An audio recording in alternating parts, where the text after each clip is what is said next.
આજના મારા લેખનું શીર્ષક છે ખોવાયેલા વિચારની આત્મકથા. ખોવાયેલા વિચારની આત્મકથા. મારો જન્મ એક અદ્ભુત ક્ષણે કોઈના મસ્તિષ્કના ઊંડાણોમાં થયો હતો. પણ અફસોસ કે હું પૃથ્વી પર શબ્દોનું સ્વરૂપ ધારણ કરી શક્યો નહીં. મનની ખબર નથી, પણ મસ્તિષ્ક તંતુઓનું બનેલું હોય છે અને તેમાં પુરુષ અને સ્ત્રીના બીજનો સંયોગ હોય છે. મારી સફર ખૂબ જ રોમાંચક હતી. હું એક ચમકારાની જેમ આવ્યો હતો અને કોઈ મહાન રચના કે કવિતા બનવા માટે ઉત્સુક હતો. કેવી અજાયબી છે! રચના કે કવિતા માટે મારા જેવા વિચારનું હોવું જરૂરી છે. વિચારનો ઉદ્ભવ મસ્તિષ્કમાંથી જ થાય છે. મનુષ્ય જીવંત હોય તે જરૂરી છે. જ્યારે હું માનવ મનના ક્ષિતિજ પર ઉગ્યો, ત્યારે મને લાગ્યું કે આજે દુનિયાને એક નવો દ્રષ્ટિકોણ મળશે.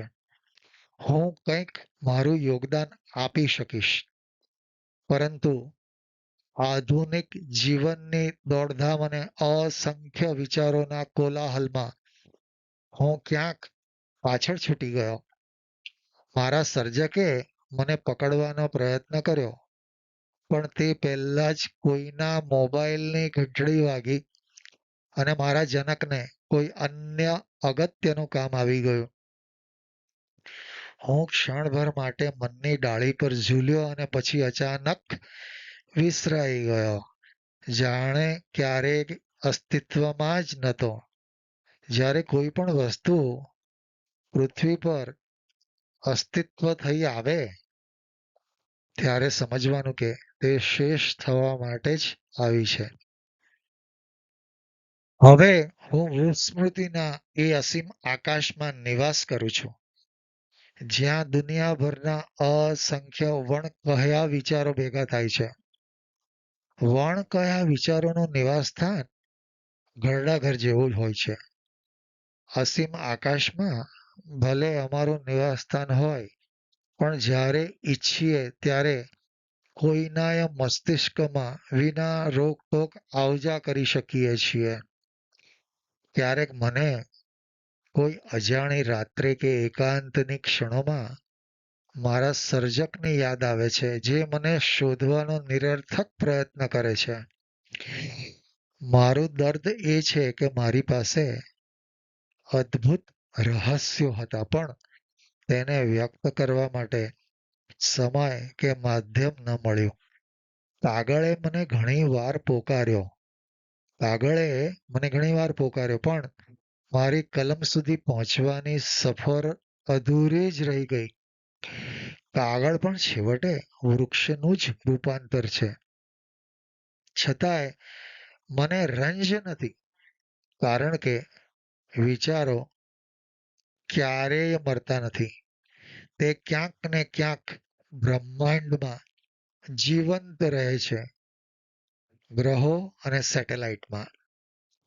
ગ્રહોનું મનુષ્ય પર પ્રભુત્વ છે, જ્યારે સેટેલાઇટ પર મનુષ્યનું અને વિચારોનું સમગ્ર વિશ્વ પર. તમે સાંભળ્યું તો હશે કે બ્રહ્માના વિચારોથી સૃષ્ટિ રચાઈ હતી. જો ક્યારેક તમે શાંતિથી બેસીને વિચારો, તો કદાચ હું ફરીથી તમારા મનની સપાટી પર પાછો ફરી શકું છું. પરંતુ એ યાદ રાખજો કે શાંતિથી બેસવા માટે પણ વિચારે જન્મ લેવો પડે છે. તમે મનુષ્યો સંમત થાઓ કે ના થાઓ, ગાંઠે બાંધીને ચાલજો. વિચારો ક્યારેય મરતા નથી. વિચારો ક્યારેય મરતા નથી. મિત્રો, આજનો આ મારો લેખ તમને ગમ્યો હોય તો તમે જરૂરથી લાઈક કરશો અને સબસ્ક્રાઈબ કરશો.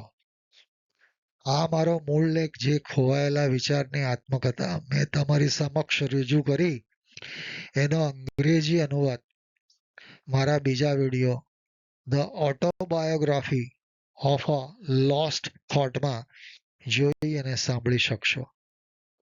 આભાર.